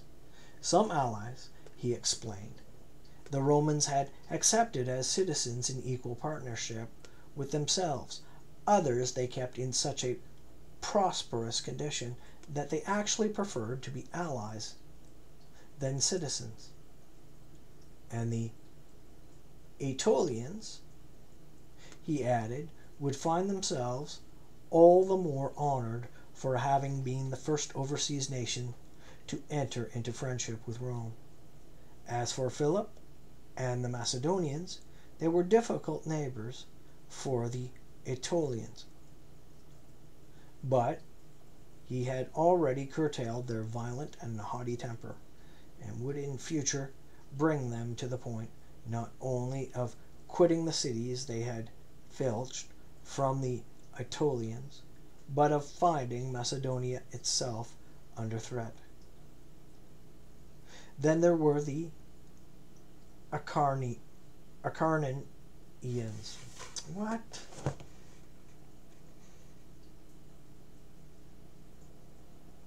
Then there were the Acarnanians. Then there were the Acarnanians, he said. The Aetolians resented the fact that these had been torn from their league, and he would bring them back to their old status, making them subject to Aetolian authority and control. Such were the undertakings and promises given by the Roman commander. Scopas, the current praetor of the Aetolian people, and Doromachus, a leading Aetolian citizen, endorsed them with their own authority, both of them praising the power and majesty of the Roman people in a less reserved and so many more persuasive manner.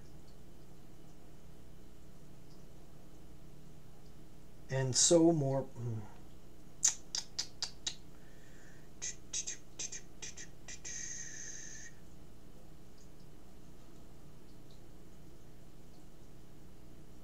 Such were the undertakings and promises given by the Roman commander. Scopas, the current praetor of the Aetolian people, and Doromachus, a leading Aetolian citizen, endorsed them with their own authority, both of them praising the power and majesty of the Roman people in a less reserved and more persuasive manner. But it was the prospect of gaining Acarnania that swayed the Aetolians most. And so terms were drafted on which they were to become friends and allies of the Roman people, and a rider was added containing the following conditions. The Aelians and Lacedaemonians, as well as Attalus, Pluratus, and Scerdilaedas. Are you kidding me? Scerdilaedaus. You work it out. I'm sick of this. Should enjoy the same treaty rights if such was their pleasure and wish. Attalus was king of Asia. Pluratus and Scerdilaedaus, whatever. The king. Oh, no, we're gonna do this. We're gonna do this. Scerdilaedaus. Scerdilaedaus. The Aelians and Lacedaemonians, as well as Attalus, Pluratus, and Scerdilaedaeans. Oh, okay. This is really annoying. Fumbling over this word here, or this name. Scerdilaedaus. Scerdilaedaus. Scerdilaedaus. The Aelians and Lacedaemonians, as well as Attalus, Pluratus, and Scerdilaedaus. Oh, okay. I gotta take a break here. That's just too much. Hold on. And we're back. The Aelians and Lacedaemonians, as well as Attalus, Pluratus, and Scerdilaedaus, should enjoy the same treaty rights if such was their pleasure wish. Attalus was king of Asia. Pluratus and Scerdilaedaus, the kings of the Thracians and Illyrians respectively. The Aetolians were to proceed immediately to war on land against Philip, and the Romans were to provide naval assistance in the form of no fewer than 25 quinquiremes. With regard to the cities from Aetolia as far as Corcyra, the soil buildings, walls, and agricultural lands would belong to the Aetolians, and all else that was taken would be the booty of the Romans. The Romans would also take steps to see that the Aetolians should have possession of Acarnania.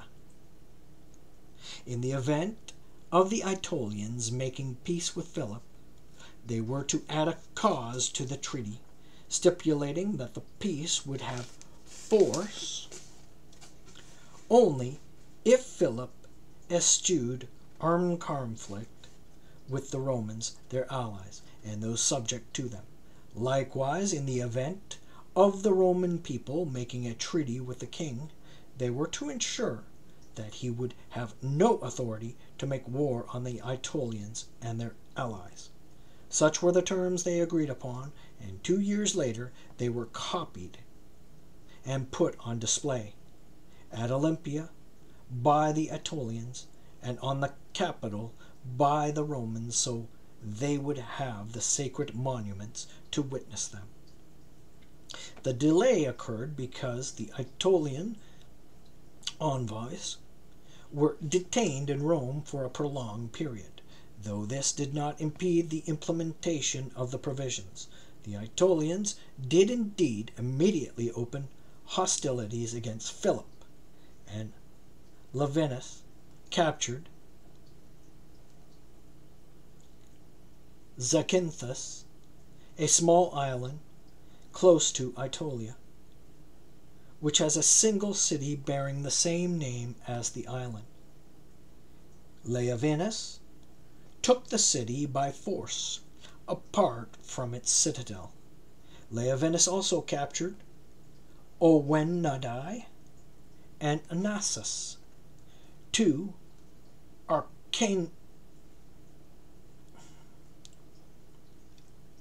Levinus also captured Oniadi and Nassus, two Acarnanian towns, and annexed them to Aetolia. He now felt that Philip was well enough embroiled in a local war not to be able to turn his thoughts to Italy, the Carthaginians, and his pact with Hannibal, and he withdrew to Corcyra.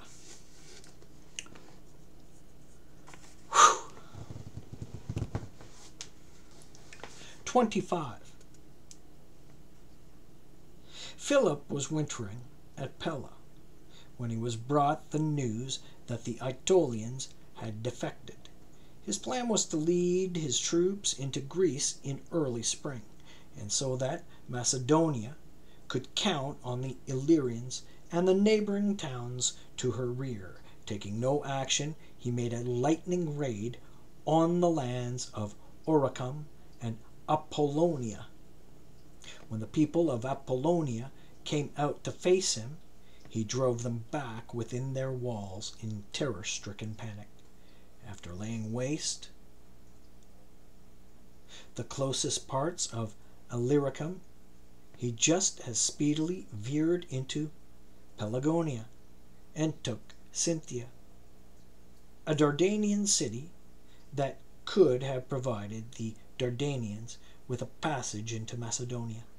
These operations were speedily completed, now with the Aetolian War in mind, and the concomitant war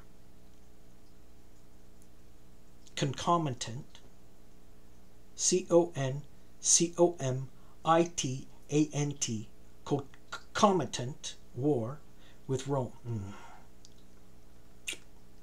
Now, with the Aetolian War in mind, and the concomitant war with Rome, Philip went down into Thessaly by way of Pelagonia, Lyncus, and Botiaea, whatever, Bottiaea, wow.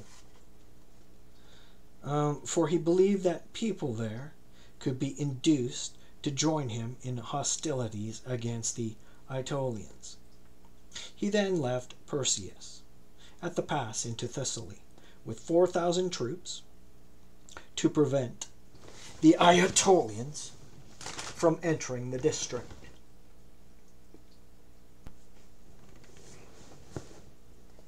And before he should find himself preoccupied with more serious matters, brought his force back to Macedonia and marched on the Maedi in Thrace. That people had made a practice of swooping down on Macedonia whenever it became aware that the king was engrossed in some foreign war, and his kingdom left without protection.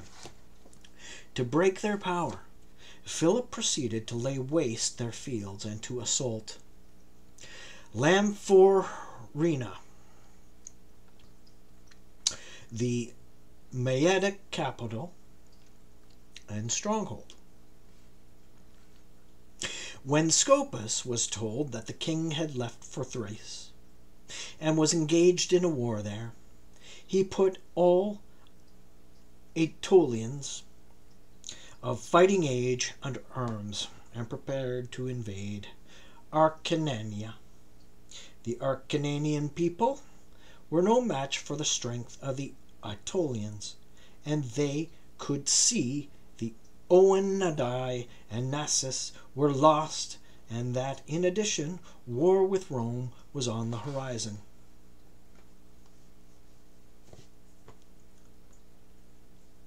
The Acarnanians, even so, put up a fight, though it was an angry reflex rather than a strategic move.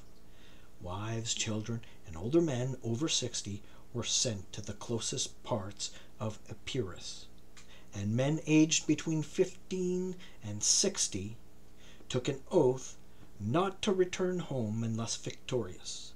They framed a terrible curse against any of their own people who would receive in his city, in his house, at his table, or by his hearth, a man who left the field in defeat.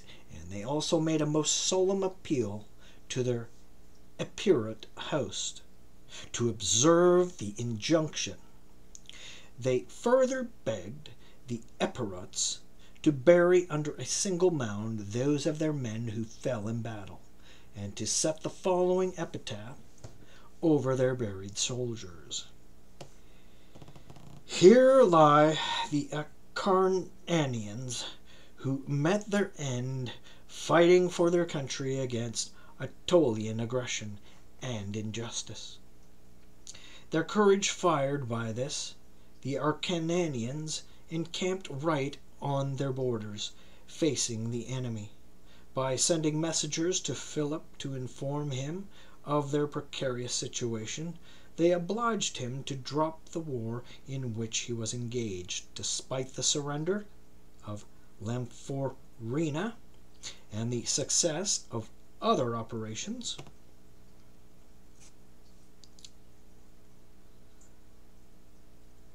Word of the oath taken by the Acarnanians had at first caused the postponement of the Aetolian offensive, and the news of Philip's coming even made them fall back into the interior of the country.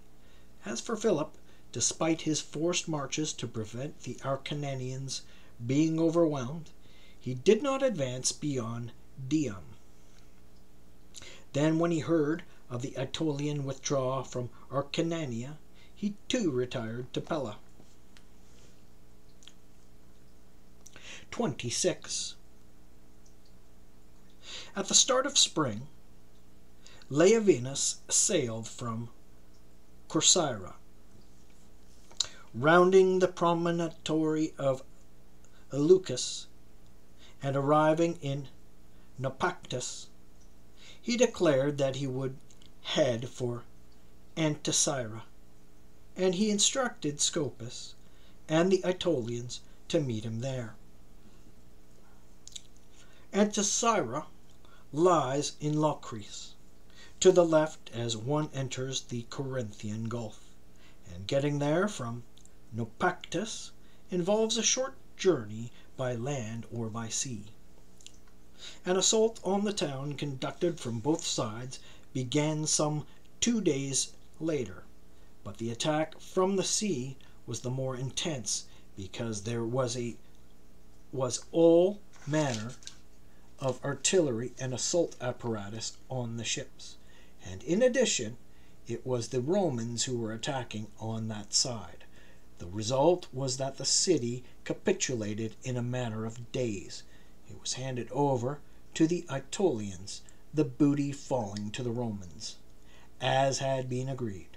Meanwhile, Leovinus was brought a letter informing him that he had been declared consul during his absence from Rome, and that Publius Sulpicius was coming to succeed him. However, he then came down with a lingering illness, and was later coming to Rome than everyone had expected. Entering his consulship on the 15th of March, Marcus Marcellus went through the formalities of convening the Senate that day, but declared that he would conduct no business pertaining either to state policy or the provinces in the absence of his colleague.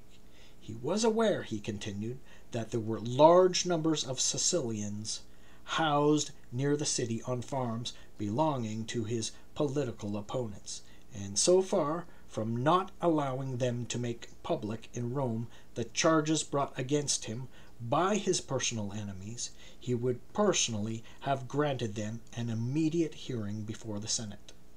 The problem was that these men pretended to be afraid to talk about the consul in his colleague's absence.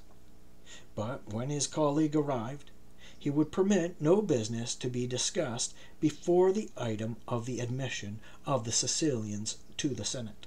Marcus Cornelius, he continued, had been virtually recruiting people throughout Sicily to ensure that the maximum number came to Rome to complain about him and to tarnish his reputation. Cornelius had also filled the city with letters that falsely claimed a state of war existed in Sicily. The consul earned distinction for his self-restraint that day. He dismissed the Senate, and it looked as if there would be a suspension of all business until other consuls returned to the city. The inactivity, as usually happens, gave rise to idle talk among the masses. There were complaints about the length of the war, about the devastation of farmlands around the city. Wherever Hannibal had gone on the attack with his troops, about Italy being depleted by troop levies, and about the armies cut to shreds almost on a yearly basis. People complained, too, that both men elected to the consulship were warmongers, who were too headstrong and aggressive, the sort who could stir up war in the midst of peace and tranquility, and who would certainly not allow the state a breathing space in the midst of war.